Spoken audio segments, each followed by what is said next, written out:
Watergate.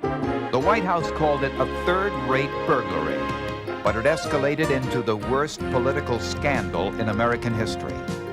President Richard Nixon, only months after landslide re-election, finds himself haunted by a question that will not go away. What did the president know, and when did he know it? For the first time in the nation's 198-year history, a president resigns his office before his term is over. This is the story of the fall of Richard Milhouse Nixon, of the charges of corruption and cover-up, of high crimes and misdemeanors in the White House, of the battle for the secret tapes that held the proof, of the disgrace of the president's men, and the ultimate triumph of the American system. Through it all, ABC News was there. Watch now the original ABC News broadcasts of a great TV news story. Dark Days at the White House, the Watergate scandal, and the resignation of President Richard M. Nixon. From ABC News, great TV news stories with Howard K. Smith, Harry Reisner, Barbara Walters, Ted Koppel, Sam Donaldson, Frank Reynolds, Tom Jarrell, and the worldwide resources of ABC News.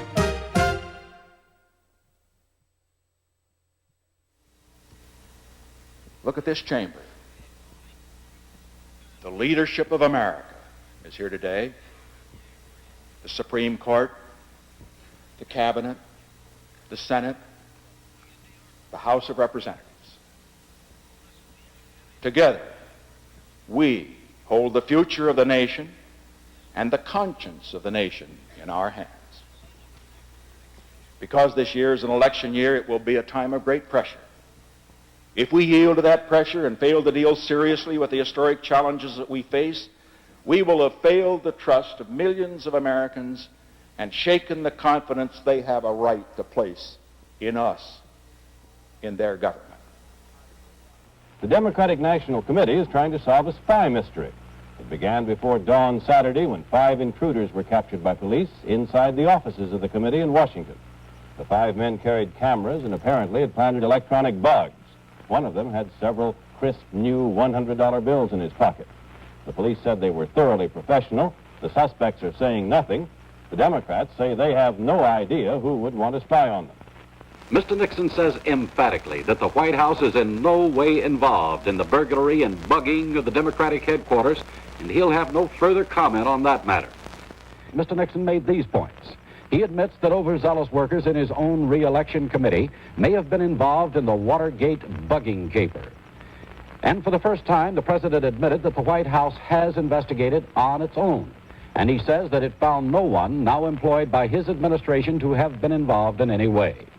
The Washington Post reported today that Attorney General Kleindienst, in an interview, pledged a comprehensive, unbiased investigation of the break-in at Democratic National Committee headquarters on June 17th. The Post said Kleindienst promised the most thorough investigation since that of the assassination of President Kennedy. The Washington Post reported today that the FBI has established that high Republican officials had ordered a major political campaign of spying and sabotage against the Democrats to reassure President Nixon's re-election this year. And as part of that campaign, said the Post, the Democratic National Headquarters was bugged with electronic surveillance equipment last June. That was the so-called Watergate affair. But according to the newspaper, that was only one phase of a much more ambitious effort by the Republican hierarchy. Details from ABC's Sam Donaldson. The Post says the espionage operation on the president's behalf was called the Offensive Security Program.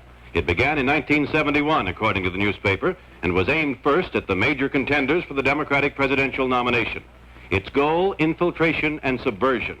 The Post reports that a former Treasury Department lawyer, Donald Segretti, attempted to recruit at least 3 persons as agent provocateurs. Senator George McGovern, campaigning in Detroit, was asked about the new bugging charges, and here's what he had to say. The essential point of this story, as I understand it, is that the Watergate case is a part of a large network, a wiretapping of that kind that's been going on. And of course, this is the warning I've been giving about the Watergate thing, that it's not an isolated incident. that a political agency that will wiretap the headquarters of a national party, they're not going to hesitate to wiretap a businessman or a lawyer or a doctor or a labor leader, a university, or even a private home. And this is the thing the American people have to understand about the significance of this Watergate case. November 7th, 1972. Despite the Watergate controversy, Richard Nixon is overwhelmingly re-elected to the presidency, winning 49 states to George McGovern's 1. The president is at the high point of his political career. But the questions about Watergate will not go away. A total of 7 men have been charged in the break-in and face Judge John J. Sirica. The 5 Watergate burglars, including Nixon campaign security chief James McCord, all arrested in the Watergate building. And 2 low-level Nixon aides, G. Gordon Liddy and E. Howard Hunt, charged with the planning and execution of the break-in. Some plead guilty, some are convicted. All refuse to implicate higher-ups. The day is February 7th, 1973, 3 weeks into Richard Nixon's second term of office. The Senate tonight voted 77-0 to establish a select committee to investigate alleged political espionage in last year's election campaign. That includes the Watergate bugging case. The committee will be headed by North Carolina Democrat Sam Ervin. Watergate defendant James McCord talked with Senate investigators privately twice over the weekend, and today reports of what he may have said are beginning to trickle out.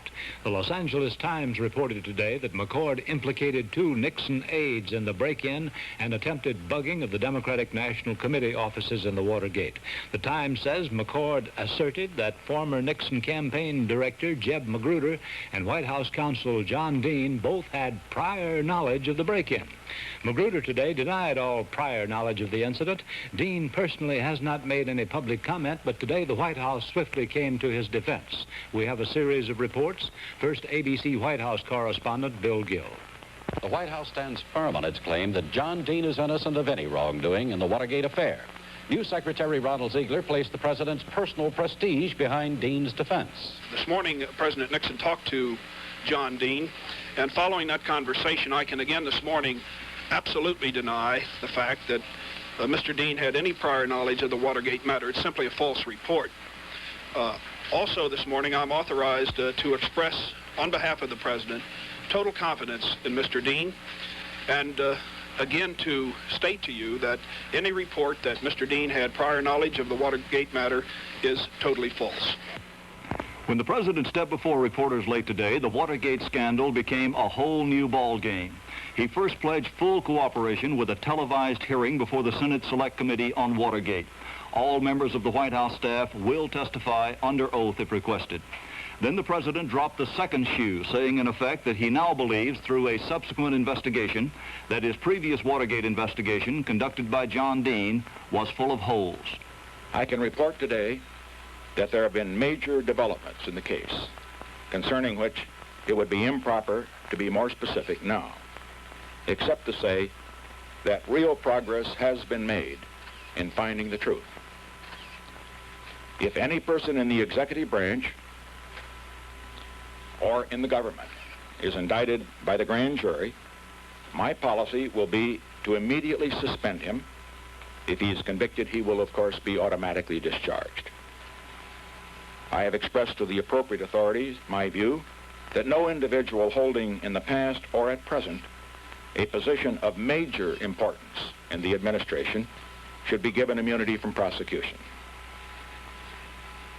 The judicial process is moving ahead as it should, and I shall aid it in all appropriate ways and have so informed the appropriate authorities. As I have said before, and have said throughout this entire matter, all government employees, and especially White House staff employees, are expected fully to cooperate in this matter. I condemn any attempts to cover up in this case, no matter who is involved. According to well-placed White House sources, Jeb Magruder has told all in the Watergate burglary. Privately confirming stories carried in today's Washington Post, these sources say that Magruder has told federal investigators that he attended a meeting in the office of then Attorney General John Mitchell in February of last year, where he says the Watergate break-in was plotted by Mitchell, G. Gordon Liddy, and John Dean III, personal counselor to President Nixon. Magruder is alleged to have told investigators that Mitchell also arranged payoffs to the convicted Watergate burglars in attempts to buy their silence. The man in the center of the Watergate swirl here at the White House moved independently of the Oval Office today and issued a statement with the tone of a warning. John Dean acted following overnight news reports leaked from within the White House which pointed an accusing finger at him. The brief written statement says in part, and I quote, "Some may hope or think that I will become a scapegoat in the Watergate case. Anyone who believes this does not know me, know the true facts, nor understand our system of justice," unquote, John Dean. The statement caught White House News Secretary Ron Ziegler by surprise, a tactic with a clear message that Dean is ready to go to reporters himself if news leaks implicating him aren't plugged. Ziegler responded somewhat defensively, saying the president is not trying to find a scapegoat, but is searching for the truth. 10 months and 13 days after it happened, the Watergate affair finally produced some specific actions by the president. Today, he accepted the resignations of 3 of his closest aides and his attorney general. In no case was there an admission of guilt or even of involvement, but all cases were direct results of Watergate. We have reports first from ABC White House correspondent Tom Jarrell. Out is H.R. Haldeman, chief of staff. The crew-cut, hard-driving former West Coast advertising executive recruited most of the key staff members who implemented the president's daily decisions. As doorkeeper to the Oval Office, Haldeman made many enemies. He claimed he resigned because of various allegations and innuendos raised by the Watergate case, charges, he explained, which had impeded his White House role. Also quitting under fire is John Ehrlichman, chief architect of the administration's domestic programs. When not lambasting Congress for its spending or praising revenue sharing as a concept, Ehrlichman was a key political advisor. He claimed to be victim of unfair public attacks, which he said had left his service to the president damaged, perhaps beyond repair. The initial White House investigator of Watergate, who the president has said gave the staff an all-clear report, John Dean, was fired. Dean is now alleged to have been in on the planning of Watergate and is said ready to implicate Ehrlichman and Haldeman in an attempted cover-up. The easiest course would be for me to blame those to whom I delegated the responsibility to run the campaign. But that would be a cowardly thing to do. I will not place the blame on subordinates, on people whose zeal exceeded their judgment, and who may have done wrong in a cause they deeply believe to be right. In any organization, the man at the top must bear the responsibility. That responsibility, therefore, belongs here, in this office. I accept it. John Dean walked into plain view today about the time the Washington Star-News was on the street carrying an interview with him. An interview that told little but hinted at much. Dean reaffirmed his story that he had not prepared the report absolving White House staff of Watergate involvement, which the president attributed to him last August. He told the newspaper's Mary McGrory he was not trying to get the president, and he doesn't think he will. Because, Dean is quoted as saying, "I am a speck in the cosmos. Look at the power he had." About the president's recent television speech on Watergate, a cosmetic speech, said Dean. But all those tantalizing hints were in the newspaper. In public, on his lawyer's advice, Dean said almost nothing. Right now. Feel that you're under a lot of pressure? No, just very busy. Are you satisfied that whatever course you're taking is the right one for you? Well, I don't really know what you mean by your question, so I'm very busy and indeed doing what I think is right. I think at this point you need the advice of counsel, and the answer is no comment. Senate Watergate hearings began in low-key fashion yesterday, but today the senators began getting to the heart of the matter. James W. McCord, Jr., the Watergate conspirator who virtually blew the lid off the case 2 months ago by vowing to tell all he knew, told his story in public for the first time. ABC's Sam Donaldson reports. Now at last, under oath and in public, James McCord, the one-time security director for the committee to re-elect the president, fleshed out the charges alluded to in his letter to the judge. Much of McCord's story had leaked in one form or another, so when the committee began questioning him on the Watergate conspiracy, it came as no surprise to hear the names of former high administration officials. But the high point was yet to come, and McCord made it in a carefully written statement to the committee. Political pressure from the White House was conveyed to me in January 1973 by John Caulfield to remain silent, take executive clemency by going off to prison quietly, and I was told that while there I would receive financial aid and later rehabilitation and a job. I was further told in a January meeting in 1973 with Caulfield that the President of the United States was aware of our meeting, that the results of the meeting would be conveyed to the President, and that at a future meeting there would likely be a personal message from the President himself.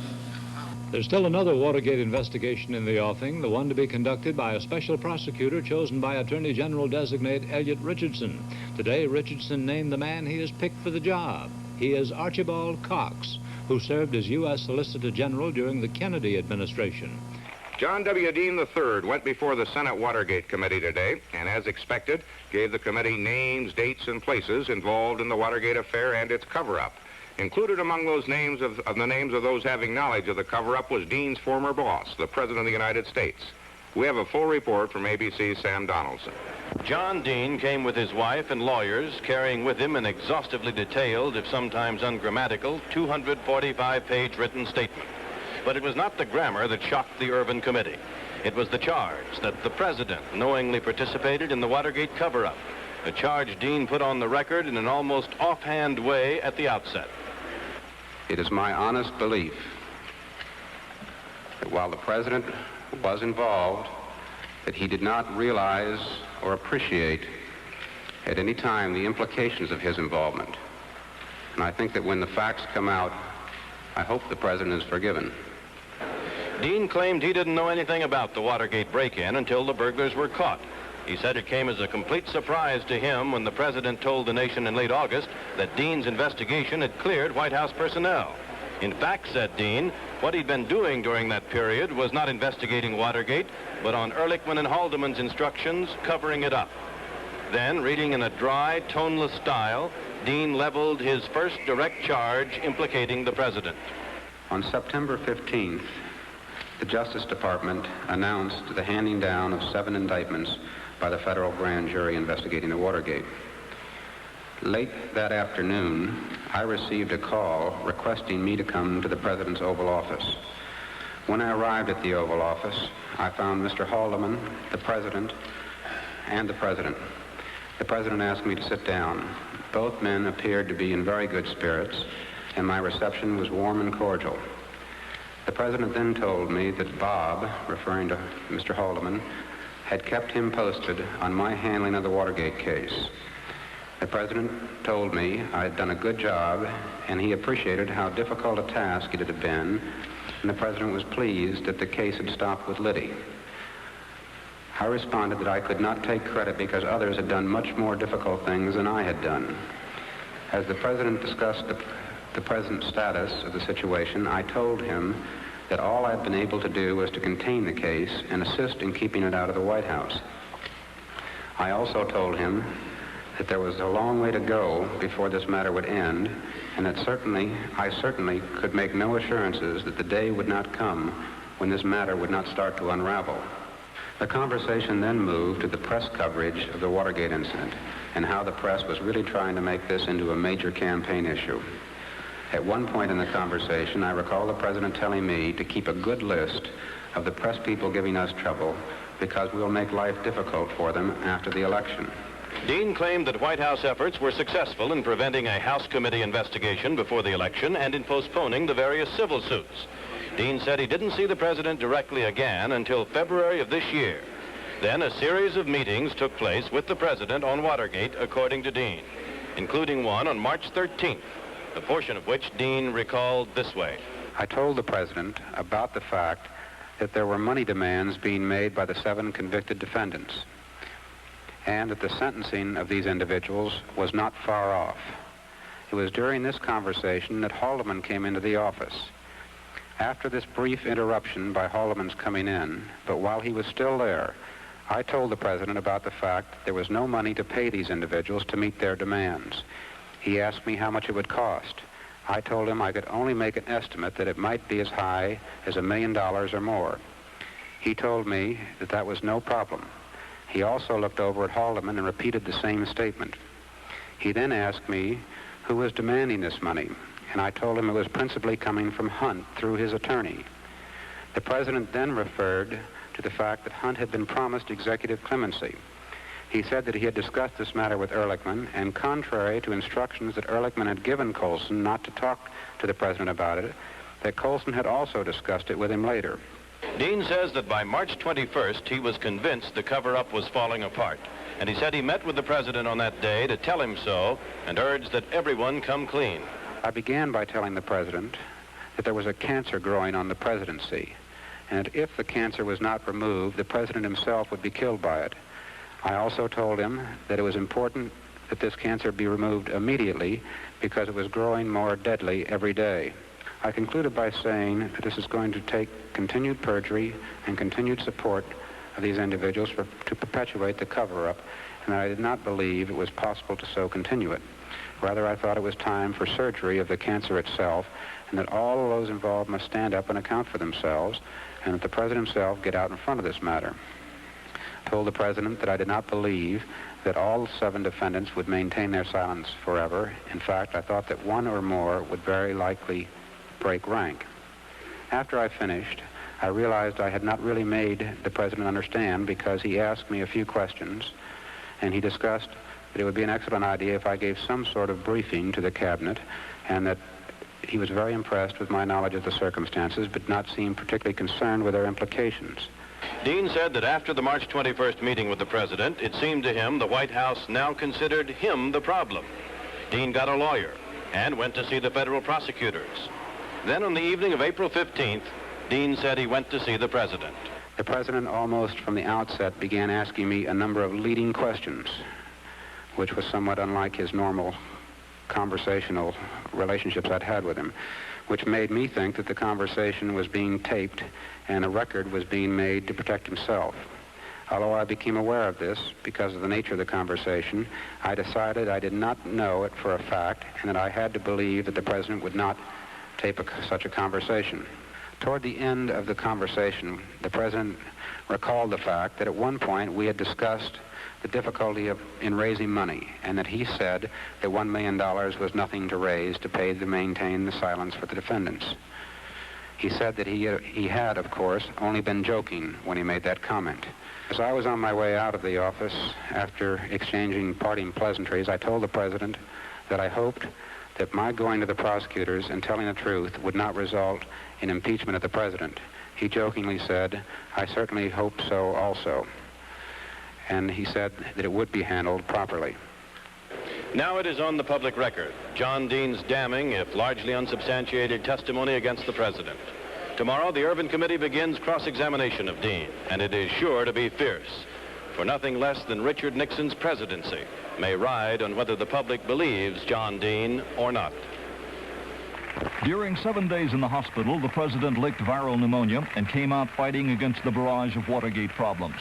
To White House employees welcoming him back, Mr. Nixon made his intentions clear. Another bit of advice, too, that I am not going to take. What really isn't advice is I was rather amused by some very well-intentioned people who thought that perhaps the burdens of the office and, some of the rather rough assaults that any man in this office gets from time to time brings on an illness. and that after going through such an illness that I might get so tired that I would consider either slowing down or even some suggested resigning. Well, now, just so we set that to rest, I want to use a phrase that my Ohio father used to use. Any suggestion that this president's ever going to slow down while he's president, or is ever going to leave this office until he continues to do the job and finishes the job he was elected to do, anyone who suggests that, that's just plain poppycock. We're going to stay on this job till we get the job done. And what we were elected to do, we are going to do. And let others wallow in Watergate, we're going to do our job.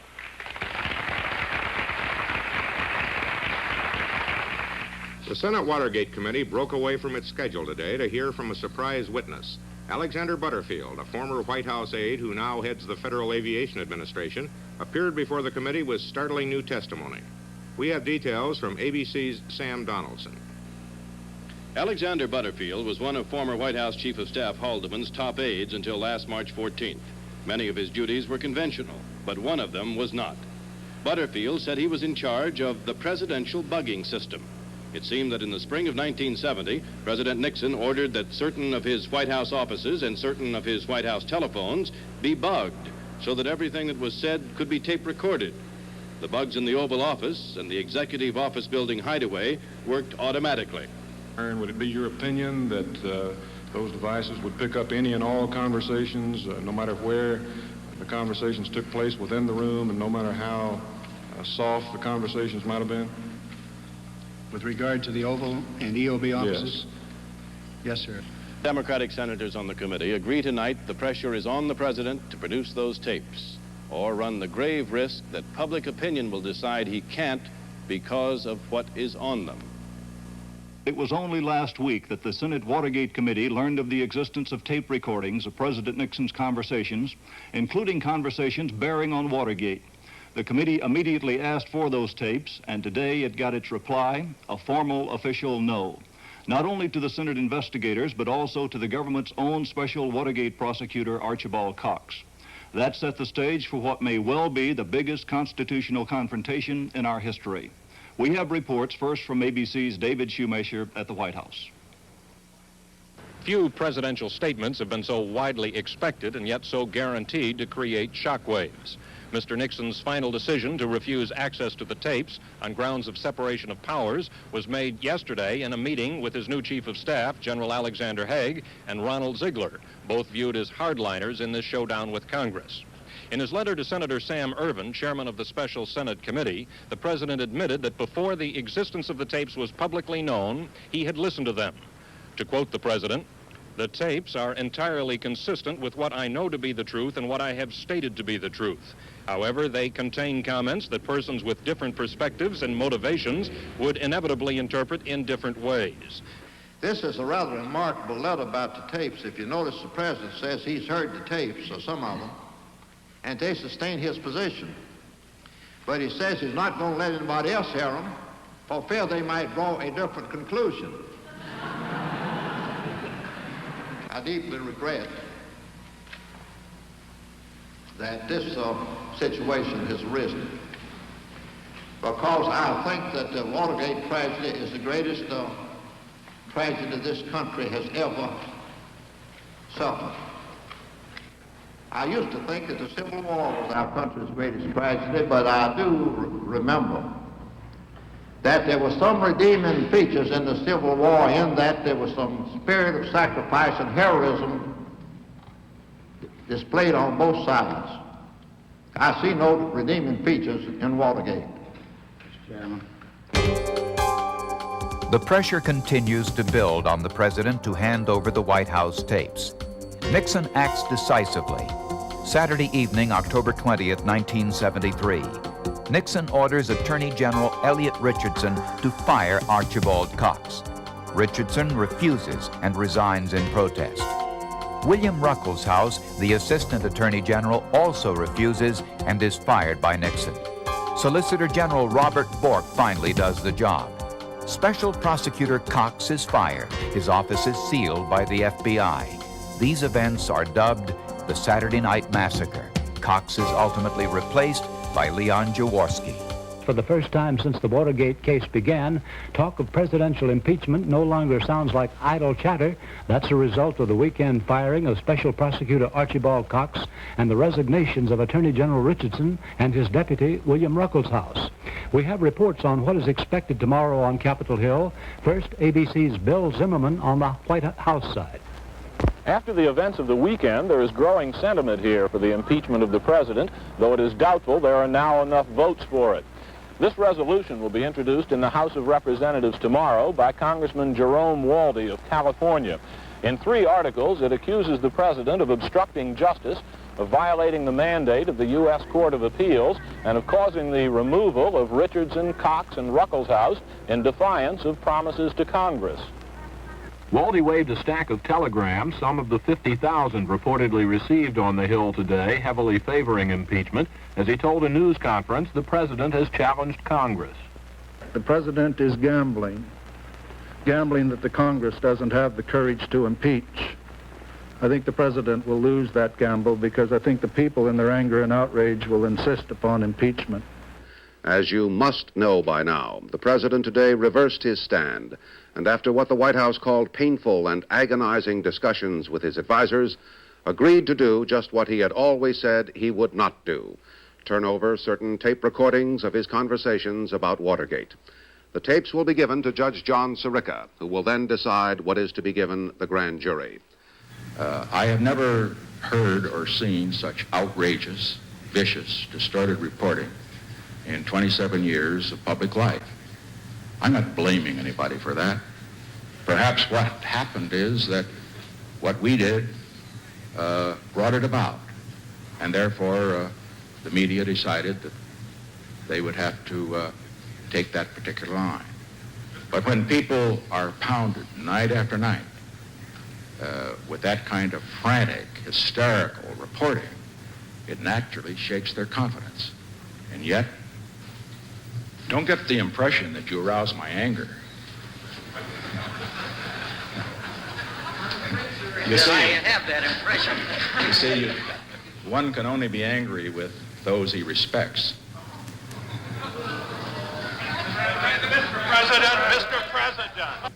I have no intention whatever of walking away from the job I was elected to do. As long as I am physically able, I'm going to continue to work 16 to 18 hours a day for the cause of a real peace abroad and for the cause of prosperity without inflation and without war. And I can assure you that no matter what some of my good-intentioned friends and certainly, I would say, honest opponents may suggest to the contrary, I'm not going to walk away till I get that job done.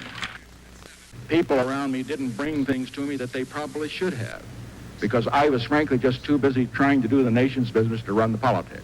And on that, I say, if mistakes are made, however, I'm not blaming the people down below. The man at the top's got to take the heat for all of them. And I want to say this to the television audience. I made my mistakes, but in all of my years of public life, I have never profited from public service. I've earned every cent. And in all of my years of public life, I have never obstructed justice. And I think, too, that I can say that in my years of public life, that I welcome this kind of examination, because people have got to know whether or not their president is a crook. Well, I'm not a crook. I've earned everything I've got. President? Yes, sir. You could sense it coming. A grim-faced Judge Sirica had even warned a reporter, you better be there. White House lawyers and the prosecutors had left an in-chambers conference several times during the afternoon to make emergency phone calls. Now, Presidential Counsel J. Fred Bazart made the announcement. Last week, while preparing an index for the court, we discovered 18 minutes of a June 20th tape contained an audible tone and no conversation. A number of technical tests were made yesterday to discover the reason for the tone, but without satisfactory results. Prosecutor Richard Benveniste quickly promised a thorough investigation and urged, as he put it, in light of the latest revelations, that the court take steps to ensure the safety of the remaining tapes. Judge Sirica, In view of what's happened, this is just another incident which convinces the court it should take some steps. Not because the court doesn't trust the White House, but the court would feel much better if the president voluntarily surrendered the tapes now. While the details are still being sorted out, it appears the mysterious tone begins in the middle of a conversation between the president and his then Chief of Staff, H.R. Haldeman. It was the first time the two had a chance to discuss Watergate, and as the original subpoena says, the inference that Haldeman reported on Watergate and received instructions is almost irresistible. Later that same day, the president had his first conversation on the telephone with John Mitchell, and that, as you'll recall, is one of the two missing conversations. So now, on the day the prosecution suspects the Watergate cover-up began, the crucial conversations between the president and his chief aides are missing or partially obliterated. The captain's job to bring that ship into port. And I can assure you that you don't need to worry about my getting seasick or jumping ship. I'm going to stay on that helm till we bring it into port. For the past several weeks, Judge Sirica has had a panel of 6 electronics experts studying the tape to find out what caused the obliterating hum. Today, their report was released, and they appeared in Sirica's court. ABC's David Shoemaker was there. A month ago, Rosemary Woods demonstrated it happened this way, her foot on the recorder floor pedal while stretching for a phone call. Today, her balancing act tumbled to the floor. The expert said it could not possibly have happened this way. It was not the kind of day the president's new lawyer, James Draper St. Clair of Boston, might have chosen for his debut. St. Clair is the latest in what has been a high-risk job, defending the president. But friends say he thrives on tough cases. The 6-man panel of experts provided him with a considerable challenge. Chosen by the White House and the prosecutors, the experts reported their conclusions were unanimous. The buzz on the tape was the result of at least 5 and perhaps 9 separate erasures. The giveaway was a small electronic fingerprint, 3 millimeters long, left whenever the recorder was turned off. Presidential lawyer St. Clair jumped to his feet objecting when prosecutor Richard Benvenisti and even Judge Sirica wondered whether the erasures were accidental or deliberate. But Dr. Richard Bolt of Cambridge, Massachusetts dryly agreed if it was an accident, it was an accident repeated 5 separate and distinct times. When I was elected to that office, I knew that I was elected for the purpose of doing a job and doing it as well as I possibly can. And I want you to know that I have no intention whatever of ever walking away from the job that the people elected me to do for the people of the United States.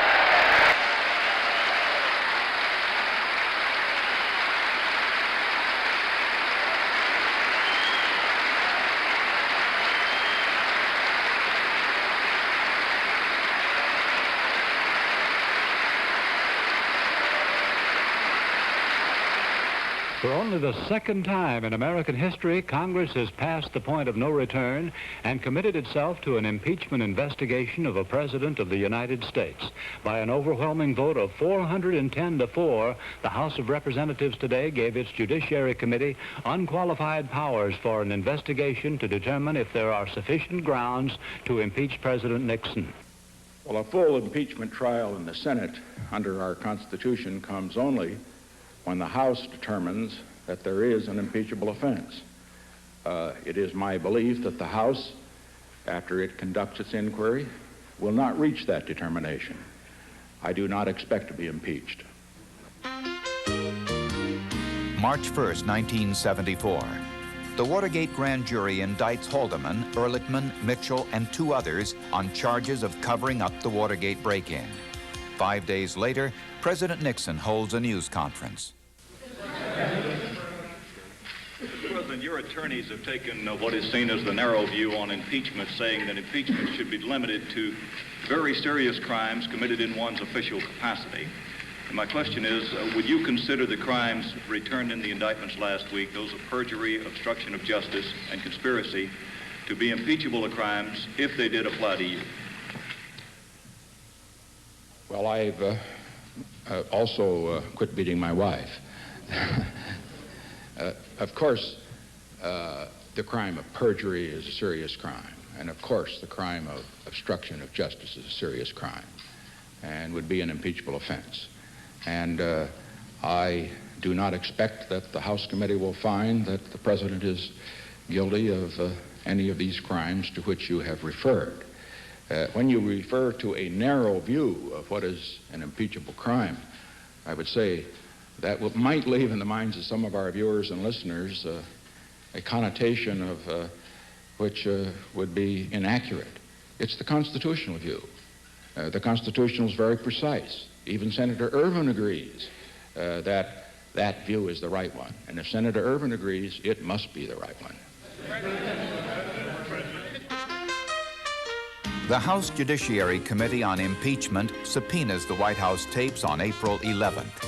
On April 29, 1974, Nixon, saying the tapes will clear him, agrees to turn over transcripts of the tapes, but not the tapes themselves. The released transcripts contain many passages marked unintelligible and expletive deleted. The day is May 1st, 1974.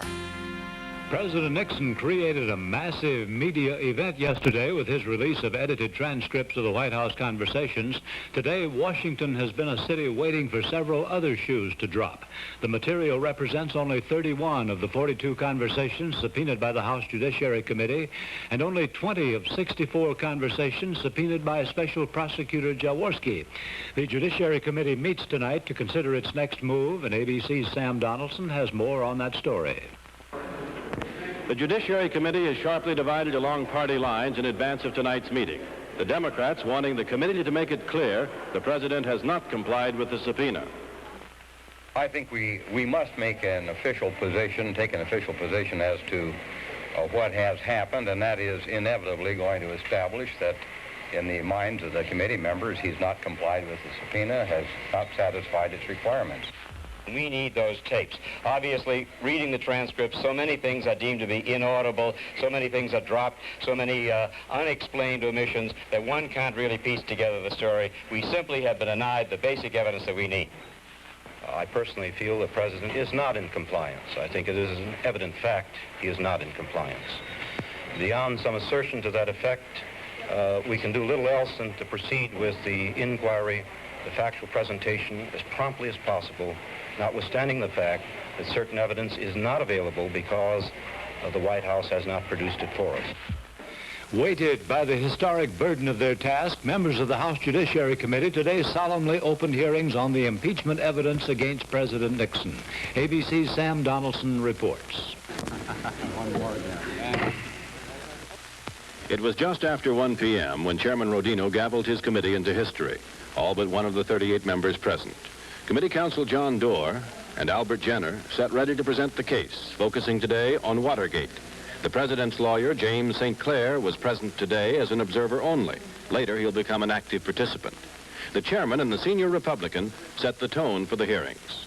I don't need to stress again the importance of our undertaking and the wisdom, decency, and principle which we must bring to it. We understand our high constitutional responsibility.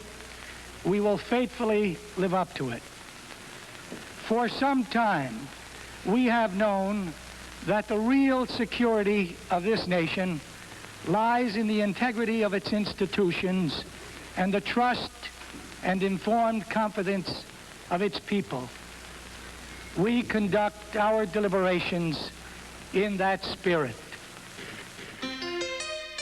June 10, 1974. President Nixon leaves the U.S. for the Middle East, where he is welcomed as a hero. 5 days after returning home, Nixon travels to Russia, where he demonstrates his close personal friendship with Soviet leader Leonid Brezhnev.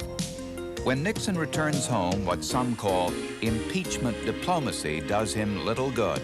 The day is July 24, 1974. In a ruling that bears on the limits of presidential power, the Supreme Court said today that President Nixon must surrender more Watergate tapes. 64 tapes sought by the special prosecutor for the Watergate cover-up trial were ordered turned over to Judge Sirica to determine what evidence there is relevant. The decision was unanimous, 8 justices in concurrence, the 9th, William Rehnquist, having disqualified himself from the case. Time had run out for seeking evidence, measuring the facts, struggling with conscience. Time now to decide. The committee will be in order, and pursuant to the rule, we will proceed to the consideration